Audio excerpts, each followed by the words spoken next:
Pernah ngerasa hidup kayak penuh sesak dengan berbagai masalah yang datang silih berganti? Dari pekerjaan yang numpuk, tanggung jawab yang makin berat, hingga tekanan sosial yang bikin kita merasa terjepit. Rasanya, pengen banget kabur aja dari semua ini, kan? Kita jadi bingung, kenapa harus bertahan di situasi yang bikin stres dan tidak nyaman?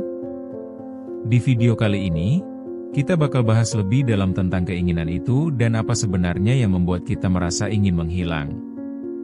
Yuk, kita mulai dengan mengidentifikasi akar permasalahan ini dan kenapa perasaan itu bisa muncul dalam hidup kita.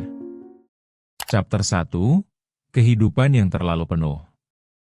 Setiap hari kita seperti menghadapi puzzle yang semakin rumit. Bayangkan seorang mahasiswa, ia harus berjuang dengan tugas kuliah, pekerjaan paruh waktu, dan kehidupan sosial yang harus tetap terjaga. Satu kesalahan kecil bisa bikin segalanya terasa hancur. Dalam momen-momen seperti ini, keinginan untuk cabut sejenak dari kenyataan sangat menggiurkan. Apalagi ketika semua orang di sekitar terlihat serius saja, kok rasanya hanya kita yang terjebak dalam stres yang menggunung? Perasaan overwhelm ini sebenarnya adalah sinyal tubuh kalau kita butuh jeda. Saat semua hal datang bagaikan badai, bukan hal yang aneh kalau kita merasa ingin menghilang sejenak. Coba bayangkan saat kamu sudah tidur pun, pikiran tentang tenggat waktu dan tanggung jawab masih mengganggu. Apakah kamu merasa jam 24 dalam sehari tidak cukup untuk menyelesaikan semua yang harus dilakukan? Nah, mari kita gali lebih dalam kenapa perasaan tertekan ini ada dalam diri kita dan apa yang bisa kita lakukan untuk menghadapinya. Chapter 2, Faktor Penyebab Rasa Penuh. Ada berbagai faktor yang bisa bikin hidup kita terasa penuh. Salah satunya adalah ekspektasi yang seringkali kita ciptakan sendiri. Coba ingat saat kamu mendapatkan pekerjaan baru, seberapa besar harapan yang kamu pasang? Banyak di antara kita yang merasa harus sempurna di setiap hal. Seorang ibu, misalnya, merasa harus memadukan waktu antara karir dan keluarga dengan sempurna, hingga melupakan dirinya sendiri.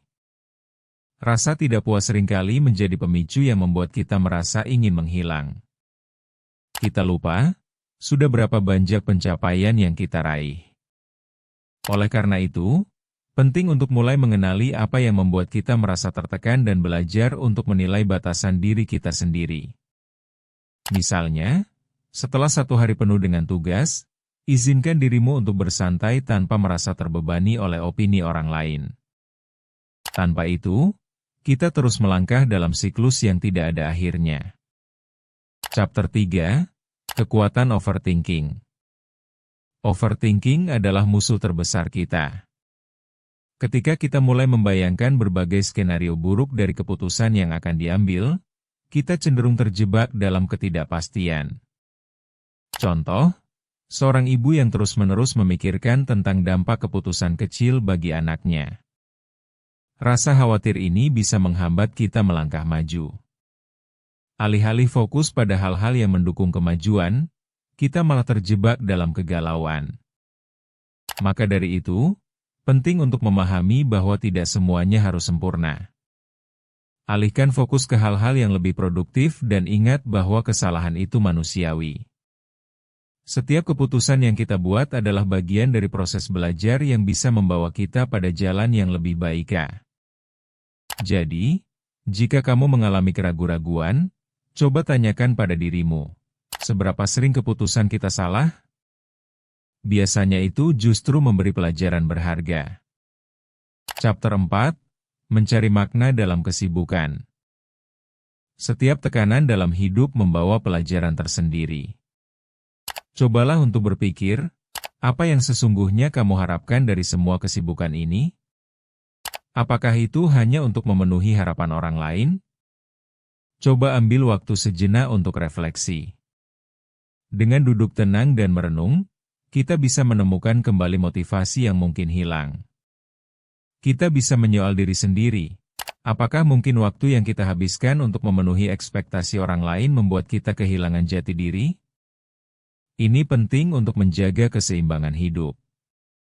Tak ada salahnya untuk menuliskan apa yang sebenarnya ingin kita capai, sebagai pengingat untuk terus berjalan ke arah yang benar, bukan hanya terjebak dalam rutinitas tanpa tujuan. Ingat, kamu berhak menentukan jalan hidupmu sendiri. Apalagi, tidak ada yang lebih menyedihkan daripada menghabiskan masa muda hanya untuk memenuhi standar orang lain. Chapter 5, Langkah Kecil Menuju Perubahan. Langkah pertama yang bisa kamu ambil adalah mengenali perasaanmu sendiri.